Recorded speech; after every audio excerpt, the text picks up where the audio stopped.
വിറകുപുരയിൽ ഇരയെ വിഴുങ്ങി വിശ്രമിച്ച മൂർഖൻ പാമ്പിനെ കൈപ്പുറം അബ്ബാസ് എത്തി പിടികൂടി. എടപ്പാൾ കോലളമ്പ് കോലത്ത് സുലൈഹിന്റെ വീട്ടിലെ വിറകുപുരയിലാണ് മൂർഖൻ കയറിക്കൂടിയത്.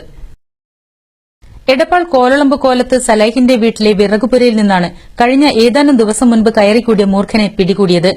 വീട്ടുകാർ വിറകെടുക്കാൻ വിറകുപുരയിൽ കടന്നപ്പോഴാണ് ഇരയെ വിഴുങ്ങി നിശ്ചലനായി കിടക്കുന്ന മൂർഖനെ കണ്ടത്.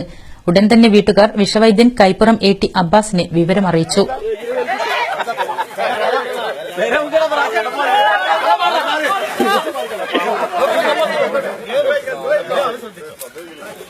അബ്ബാസ് എത്തി മൂർഖനെ പിടിക്കാൻ ശ്രമിക്കുന്നതിനിടയിൽ വിഴുങ്ങിയ ഇരയെ പുറംതള്ളി രക്ഷപ്പെടാൻ ശ്രമിച്ചെങ്കിലും മൂർഖൻ അബ്ബാസിന്റെ കൈപ്പിടിയിൽ ഒതുങ്ങി.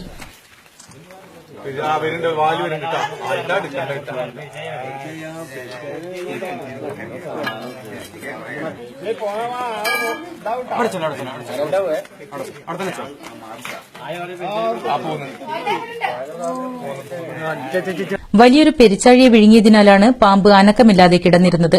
കുറച്ചു സമയം മൂർഖനെ ജനങ്ങൾക്ക് മുൻപിൽ പ്രദർശിപ്പിച്ച ശേഷമാണ് അബ്ബാസ് സഞ്ചിയിലാക്കിയത്. ഇങ്ങനെ പിടികൂടുന്ന ഇഴജന്തുക്കളെ വനങ്ങളിൽ തുറന്നുവിടുകയാണ് ചെയ്യുന്നത്. News bureau, Edappal.